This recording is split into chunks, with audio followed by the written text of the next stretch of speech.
Okay, well, many of you may be wondering, I am not Dalip Singh. Nor am I. Nor is Bill. Unfortunately, Dalip had a family situation. He had to travel last minute, so he was unable to join us today. He sends his regrets.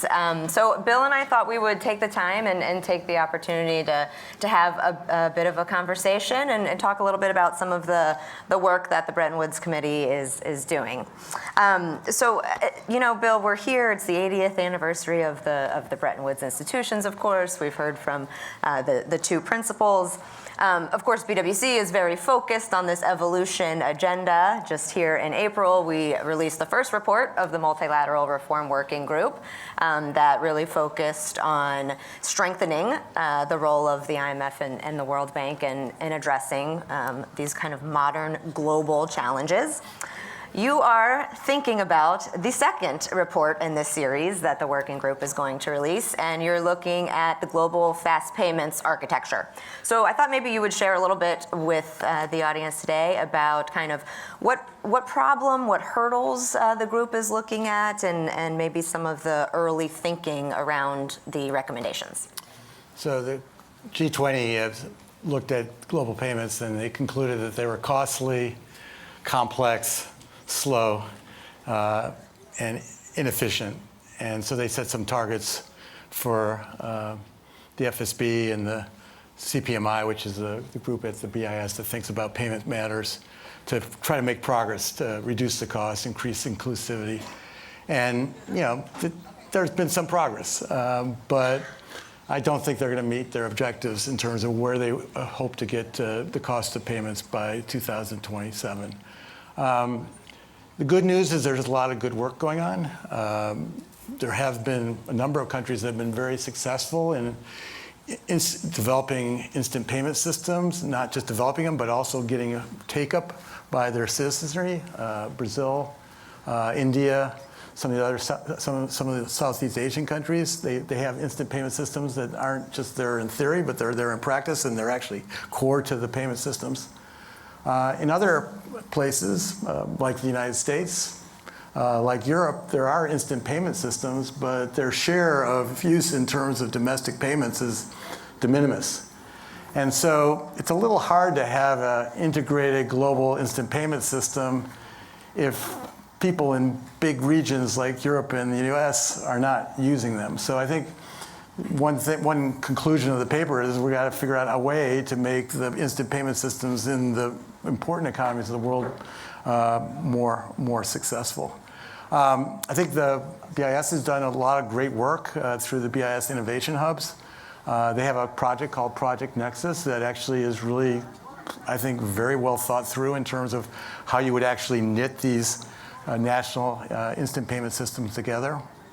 They propose they, I think, conclude correctly that a hub and spoke system is a lot better than a whole bunch of individual countries trying to manage bilateral relationships with other countries, because obviously the number of linkages, if you do it bilaterally, goes up geometrically relative to just linking to a central hub. So I think the BIS is very much on the right track, but the problems are really getting the national instant payment systems viable. And two, making sure that the central banks keep moving towards 24/7 real-time gross settlement. Because if you don't have real-time gross settlement, you're always going to be left with some residual liquidity settlement risk in your instant payment systems. So that's another aspect where we need to do a little bit more work. There's another much broader vision that we're going to consider in the paper, which is the idea of a finternet. So an internet that's for financial assets more broadly. The idea of the finternet, and this is something that Augustine Carstens has written and talked a lot about, who's the general manager of the BIS. This is where you basically take a financial asset and you represent it as a token, and the tokens would be able to be settled on a unified ledger. And those tokens would actually be able to embed smart contracts that would execute automatically when a given set of conditions was triggered. It's a very different regime than just linking instant payment systems together. It's probably a more bold vision, but we're probably 20 years away from that if everything goes really, really well over the next coming decade. So it's more of a vision than And we don't really have a path to going there. Although the BIS has also been pretty important here. They have a Project Agora where they've basically partnered with the IFI to bring together some private banks to figure out how could you actually take this forward. So I think we're making some progress, but the progress is slower than what is desired. So thinking a little bit about the sort of governance architecture of this, you've mentioned the BIS a couple of times and the role that they would play, but talk a little bit about how you're thinking about the role of the BIS vis-a-vis the IMF and the World Bank in both of these different regimes. Yeah, I sort of feel like there's some analogies that we can look at in terms of what happened after the Great Financial Crisis. After the Great Financial Crisis, we saw a lot of things did behave very badly, and there were a lot of structural weaknesses in the system. And one weakness was over-the-counter derivatives. That turned out to be a huge channel of contagion during the Great Financial Crisis. And so after the financial crisis, the G20 got together and said, well, we need to clear over-the-counter derivatives trades through a central counterparty.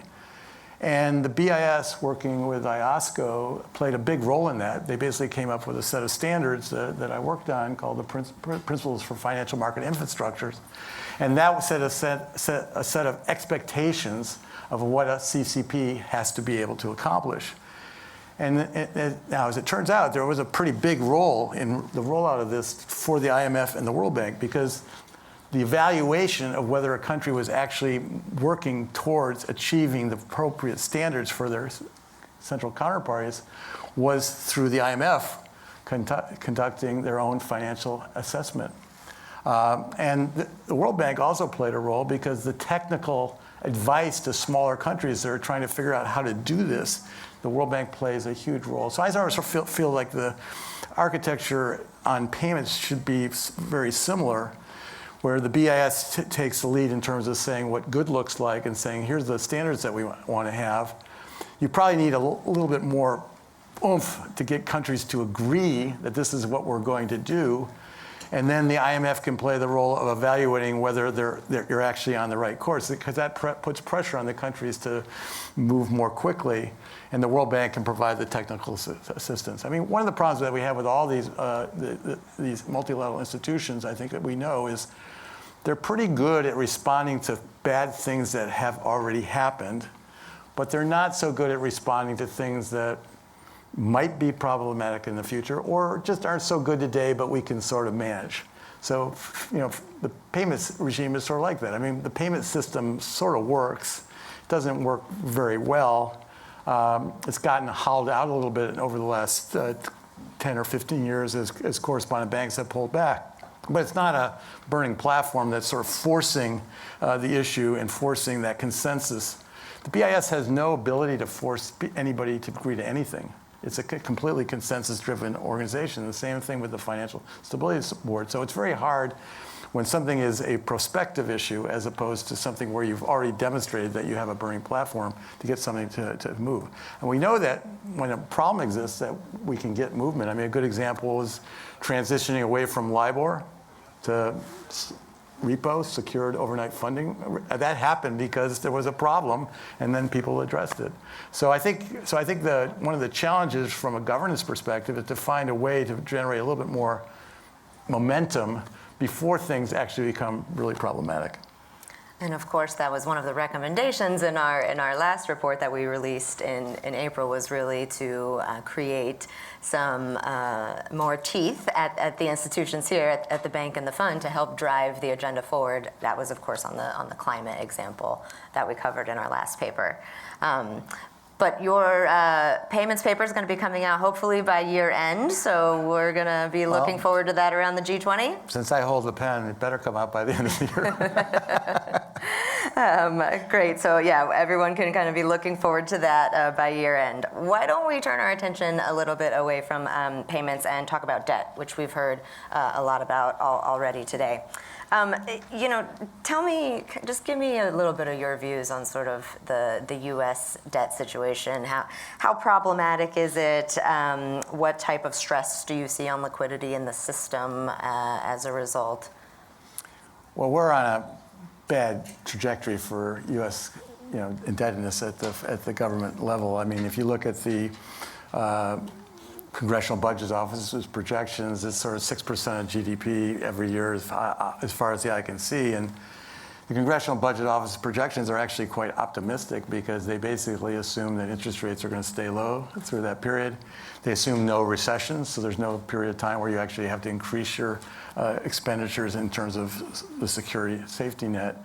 And they also are optimistic because they assume that the tax cuts that are supposed to expire in 2020, at the end of 2025, actually do expire, which actually helps to hold down the deficit.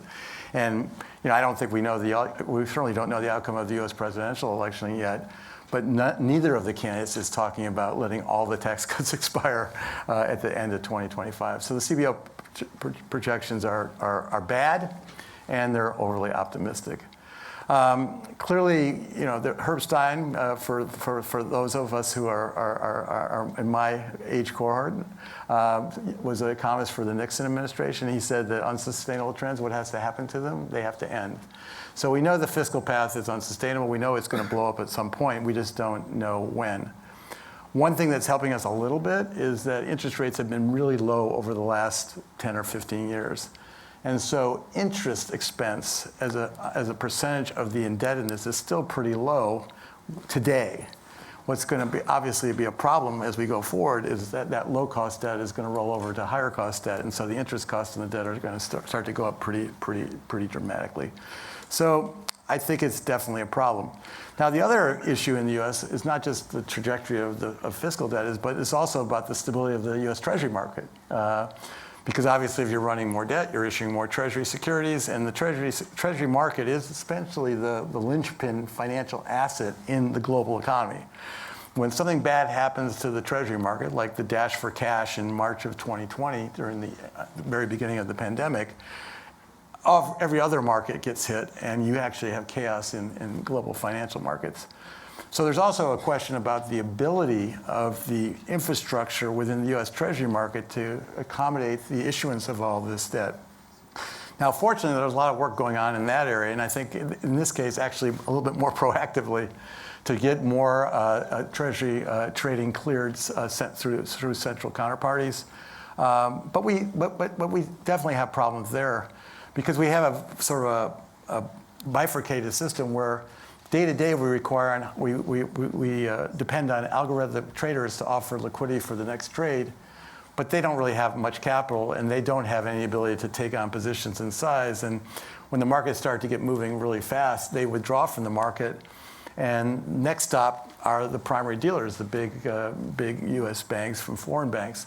But those institutions don't have balance sheet to allocate to the Treasury market because most of the time they're not the market makers. And so when they're asked to all of a sudden come into the market, they're not very interested because their balance sheet has already been spoken for. So another thing I think we have to do here is we have to have a better backstop. And I think the Federal Reserve can play a bigger role here. I'm a very strong advocate of building backstop facilities in peacetime that are available when the economy comes under, or the financial system comes under stress. Because if they're available ex ante, the likelihood of actually having the financial crisis gets reduced. A lot of times you have a financial crisis because people start worrying about a financial crisis and they run. And the run is what causes the crisis to occur. If you could prevent them from running in the first place, you'd never actually have the financial crisis. So I think doing more to figure out a way to backstop the Treasury market in terms of the Federal Reserve's role as a lender of last resort, I think would be helpful, very helpful. And the reality is, people worry about moral hazard, the Fed backstopping the Treasury market. Well, this is a case where the moral hazard benefits, if there were any, would accrue to the U.S. Treasury because it would make people more comfortable holding U.S. Treasury securities. So I think that seems like a win-win to me. Lower cost financing for the U.S. Treasury, more confidence in the Treasury market's ability to be solid in peacetime and wartime. So I think we could do more in that dimension. So sticking with some of the financial stability risks, where do you see the biggest risks stemming from globally? And I've heard you talk a lot about specifically kind of the non-bank financial sector. So maybe you could address that. Well, I think that I've been relatively optimistic about the core banking system, financial stability over the last few years, even despite the problems that we had in March of 2023 with Silicon Valley Bank and a few other banks. And the reason for that is I felt like the great financial crisis was like a forest fire that burned all the loose tinder in the forest. And so you really stress tested the banking system, and you provoked a lot of responses to fix all the weak points: more capital, more liquidity, higher quality liquidity, stress testing, central clearing of over-the-counter derivatives through CCPs. So a lot of stuff has been done, I think, to make the core banking system stronger. What hasn't happened is we haven't really done that much about the non-bank financial sector. And of course, because we put more burden on the core banking system, we've actually made the core banking system a little bit less competitive with the non-bank private financial sector. And so we're actually pushing activity out of the regulated sector, out of the sector where we actually have a degree of transparency, into a sector that's much less regulated and is much less transparent. So because it's less transparent, you sort of have to worry about it. But you can't worry about it with a great deal of insight, because you can't really see into it. So you're never sure exactly how big a problem you might have there. The good thing about what we saw during the great financial crisis, the non-bank financial sector was mostly the dog that didn't bark. If you go back and look at the newspaper reports as we were going into the global financial crisis, people were worried a lot about hedge funds, and they thought that the hedge funds were going to blow up the world. And it turned out that the ability to put up gates and preventing people from withdrawing their funds in a panic actually short-circuited that sort of contagion channel. And so maybe that's going to work for the non-bank financial sector this time around. But it's growing really fast. We don't really have great insight into it. We don't have really great data. So there's definitely going to be a problem. I mean, a good example is this Archegos. So Archegos was a hedge fund that basically took on hugely concentrated positions in a small number of stocks. And collectively, their positions turned out to be 4 or 5 times bigger than what any of their counterparties thought they were. Now, wouldn't that be a great place to have a little bit more transparency? If people had known how big Archegos' positions were, their counterparties would not have let them get that big. So I think there's a lot of areas where we could shine a little bit more light, make the system more transparent, and maybe that would help constrain things from getting too big and imbalanced. So another issue that's been getting a lot of attention recently, and maybe you can kind of give us the economic case for it, is protectionism and tariffs. Been getting a lot of attention. So kind of give us, we're here in the fund, Nobel winning prize economists to come from here. What's the economic case against tariffs? Well, economists don't agree on a lot of things, but the one thing they do agree on is tariffs. There was a poll from the Booth School. I was talking to Neil Kashyap, and he pointed out this poll from the Booth School, and it turned out that 95% of economists agreed that if you increase tariffs in the U.S. by 10% and put a 60% tariffs on China, this would really be a bad thing, and consumers would bear the cost of this in terms of higher inflation. Now, what's interesting, so the economists are agreed. So this is sort of like gospel. But when you actually talk to voters, you get a very different response. There was a poll by Reuters and Ipsos in the U.S. In September, and it turned out that 56% of U.S. voters support higher tariffs. And so the interesting question is, why is there this disconnect? And I think the main reason why there's this disconnect is that tariffs are complicated. The full effect of tariffs is not increasing the tariff and generating a manufacturing job. You can do that, and the cost of generating that manufacturing job turns out to be very expensive. For this, when steel tariffs were raised, it cost about $650,000 per job per year. So it's very expensive. But what people don't really fully appreciate is the second and third round effects. That the business that was using a foreign imported good as an input, that input is now much more expensive. So that firm is going to have to raise their prices, or they're going to have to try to switch their inputs to another provider. And that's all going to generate a lot of friction and cost in the system. They also don't recognize that at the end of the day, where are you going to end up? You're going to end up producing stuff where you don't have as much of a comparative advantage. rather than producing stuff where you did have a comparative advantage. So everything is going to be slightly more inefficient. So there's the second and third round effects that are really, really important. And I haven't even talked about foreign retaliation. It's not the idea. It's not as if we just do something in the United States and everybody else says, "Oh, that's fine." We saw last time when tariffs went up in the U.S. that there was retaliation by foreign countries. So end of the day, you end up in a worse place. You might be able to generate a few more manufacturing jobs, but the price of doing that will turn out to be very, very expensive. And during that transition path, you'll have higher inflation, you'll have lower productivity growth, and you'll have a lot of additional stress on the economy. So, I'm with the other 94.99% of economists. I think protectionism is not a good thing. I mean, there are some special cases, national security. Think about rare earth imports into the United States, mostly come from China. And so you can sort of imagine that putting something in place to make sure that, we're not completely dependent on China for rare earth imports. You can think about it also for when you have a new industry, and if you don't have some protection, you're never going to learn how to do it at scale. And so you're just not going to have the ability to be competitive in that market. But those are the exceptions rather than the rule. So generally, protectionism doesn't lead to good outcomes. Well, I think one of the questions we're still trying to answer is why voters don't always vote in their self-interest. But that's a whole nother conversation and panel. So maybe we'll leave that one there. That's for the political science panel. Yeah, we'll leave that one there. Okay, of course we have to ask you about interest rate cuts. BWC hosted an event in Singapore a couple of weeks prior to the Fed's last monetary policy meeting. Bill correctly called the 50 basis point cut. So I guess, Bill, kind of what's been the reaction to that? Has the Fed kind of seen what they were hoping for? Is it too early to tell? What do you think going into year-end meetings? Well, I think the Fed is very, very pleased about how it's going because they've made a lot of progress on inflation, and the economy is still holding up quite well.